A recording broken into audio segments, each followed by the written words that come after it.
做了5年博主的阿崔。我是做了8年博主的阿莲。我想你们最好奇的应该就是博主的收入吧，所以今天这期视频呢，就是一期坦白局，来跟你们分享一下我们家的收入情况，以及我们俩谁赚的多，谁赚的少。那你们先来猜一猜我们家到底谁赚的多？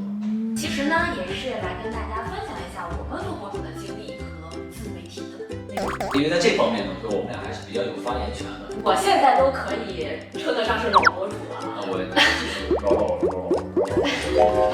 对，阿脸的资历比我更老，就他做博主那会儿还没有自媒体这个概念呢。而且我们2个人成为博主的方式其实也不太一样，对大家来说还是有一定的借鉴意义。那希望看到这条视频的你们都能走向人生巅峰，弹幕里刷一波发家致富，西西欧气，我们就开始正片啦。因为这期视频的内容会比较的多，所以我把时间限制在了这里。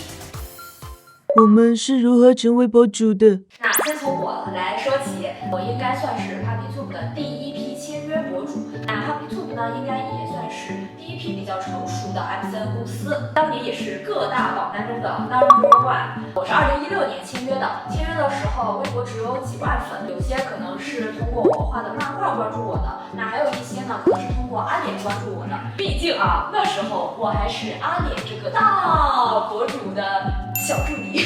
我们俩好像从来没有专门录一期视频来讲我们的恋爱经历。大家想看吗？想看的话扣个1，我们专门来出一期视频讲一讲。那这可能得出好几期。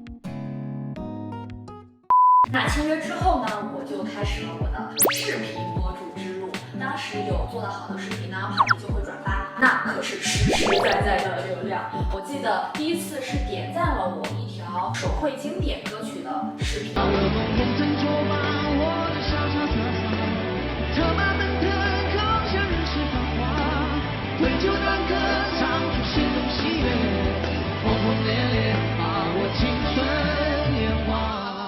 也就几个小时吧，我就涨了3万粉。不知道你们是从哪个视频关注我的？如果看过那期视频的话，那咱们真的就是老朋友、老交情了。看过那期视频的人，大概现在也都结婚生子了。真的特别感谢潘老师，感谢 PuppyTube 让这么多人能够看到我。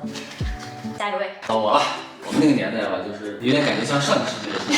有种东西叫做博客，不知道你们有没有了解啊？我的第一批粉丝其实是博客的，到10年、11年微博就出来了，然后我们就从博客一起被吸引过来。当时应该算是官方也邀请吧，算是第一批公测之后认证的宝贝吧。本身确实也比较喜欢摄影和旅行嘛，所以后来慢慢的就走上了旅行 KOL 这条路。我其实一直没有签任何的经纪公司，一直是自己在做一个工作室，最开始可能只有1、2个助理。只有我。那现在呢，有一些商务啊、运营啊，还有视频剪辑方面的工作，就有自己的人在处理。那现在工作室的大管家，也就是我的大学室友猴哥，你们应该也都认识，因为是一家人嘛，所以阿伟的工作室就是我的工作室。现在我的剪辑呀，包括做封面、发布，以前都是自己一个人做，现在就有工作室的小伙伴来帮我分担了。要不要签约公司？那现在签约的形式其实有很多种，最常见的第一种就是经纪全员，那你整个人，包括你所有的账号都签给了这家经纪公司，公司呢会在内容上去帮你做一些孵化和扶持，当然商务上也会去帮你洽谈。与此同时，公司会分你的成，包括你的平台打赏呀、广告收入呀、开店收入呀，还有像是线下演出、演讲，包括出书，这些所有的都是要跟公司分成的。那分成比例呢？19、28、37甚至55都有。如果说你是一个纯小白，那公司签完你之后要从头对你进行孵化，从无到有的阶段，那你可能只能拿一小小头。那如果说你去签约的时候，自己已经有很成熟的内容体系，包括这种商务的价值，可能能谈到55啊、46啊。第二种情况呢，就是你只是想专注于自己做内容，把你的商务交给这个公司来做。那可能只是一个商务，这个公司出人出团队来帮你进行商业的洽谈，包括商业合作的执行，然后给你分成。但是它不干涉你的内容。那像这种，它也只是抽取一点点的分成比例，可能就是1、2这样子。第三种其实是自媒体行业中的打工人。对，你来出镜，跟公司一起来做这个账号，但是这个账号是属于公司的，你可能连拍摄和脚本都不需要负责，只要出镜就可以了。然后公司给你底薪，如果这个账号或者你出镜的这几个账号有一些广告收入，然后可能公司给你分一点点的成，但你分成可能会很很少。那至于要不要签约呢？签什么类型的约呢？这个其实就要取决于你自己的看你的个人能力和未来的规划。因为有的人可能真的就不善于商务谈判，专心创作内容，那这种可能就很适合你去签一家商务代理。那如果说你真的是很喜欢自媒体这个行业，想做博主，又没有基础，那其实找到一家能认可你、能帮你规划你的内容啊，有专业的执行团队，那其实也是很好的。那值得提醒的一点就是签约的时候一定要慎重、慎重再慎重。我们家的收入来源，其实做博主的收入不是我们家的主要收入来源，因为早在很多年前我们就已经开始做一些理财和投资了。我13年、14年其实就已经是职业自媒体了，所以怎么说呢？那些年真的是自媒体帮我完成了我，或者说我整个家庭的我们的一个资本的积累。那其实现在博主的收入呢已经很透明了。你在各个平台上都可以查到各个博主的广告报价。那一般博主的收入呢，都是这4个方面啊：开店、平台打赏、广告，还有直播。那我们俩的主要平台是微博嘛，这个平台它没有那么高的内容扶持金，然后我们俩也没开店，没做直播，所以我们做博主这块的唯一收入来源就是广告。因为我有签约公司嘛，所以具体的分成比例还有收入是不能直接透露的，但是可以跟大家说的是，确实做博主让我过上了自己非常满意、非常喜欢的生活，想去哪儿就可以去哪儿，喜欢什么就可以买什么，成为家人的靠山。那至于我们俩谁赚的多，虽然阿点的粉丝比我多，但是他的广告报价没有我高，但是他到手的钱又比我多，所以呢，目前现在是阿点赚的比我多一些。都是你的，都是你的，咱家钱都是你的。所以其实博主的粉丝量跟报价也不是完全是正比的。像一些赞助手号呀、情感类的账号呀，很多品牌可能也不太喜欢去投放。品牌的调性啊，还有整个账号的调性还都是不匹配的。关于你要做什么样的内容，什么样的内容好变现，怎么去接广告，所以这个话题就非常大了。如果对这个话题感兴趣比较多的话，我们也可以单独来做一期视频讲。做博主难吗？难。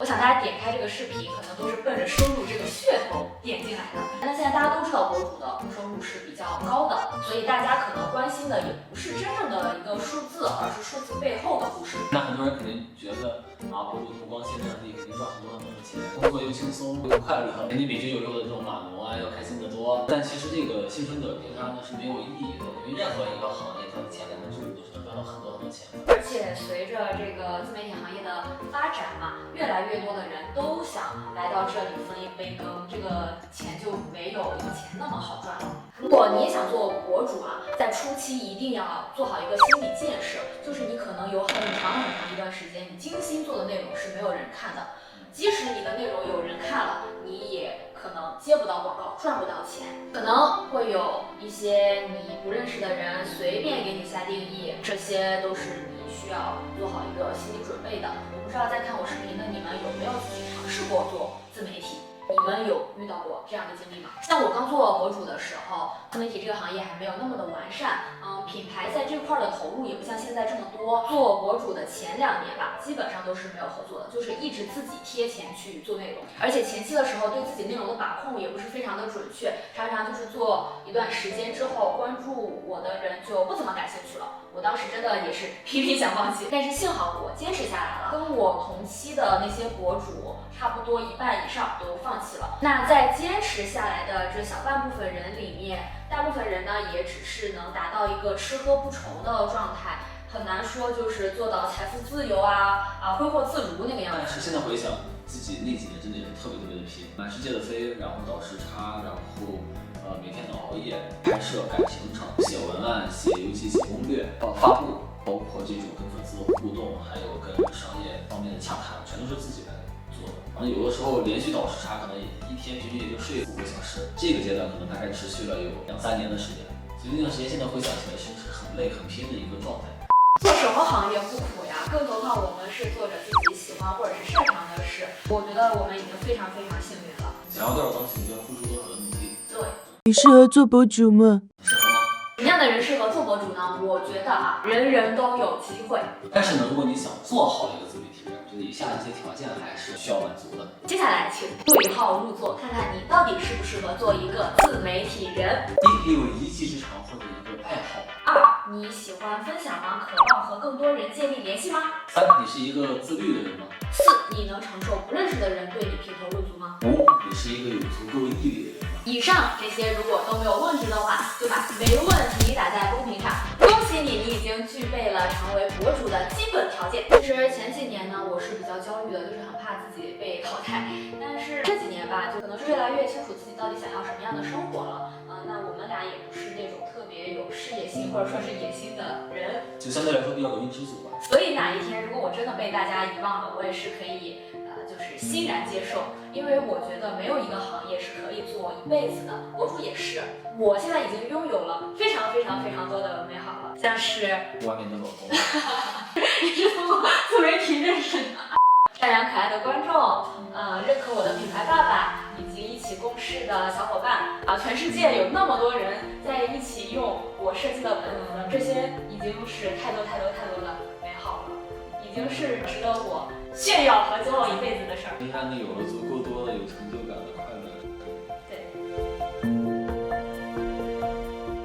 如果你也想做博主，就赶紧去做吧，不要再等了，现在已经错过最佳的时机了，真的不能再晚了。而且我觉得你一定要对自己充满信心。我们非常幸运，在一个公平公正的社会下，真的不是只有长得好看的人才能做网红，只要你有自己的想法、自己的观念，都可以大胆的表达出来。那今天的视频呢，到这里就要结束了。如果你们对做博主还有什么疑惑的话，也可以在弹幕或者是评论里告诉我。问题多的话呢，我们也可以载一载，专门再出一期视频来跟大家聊一聊。所以没关注的记得点关注，牵阿塞的手，幸福生活全都有。拜拜。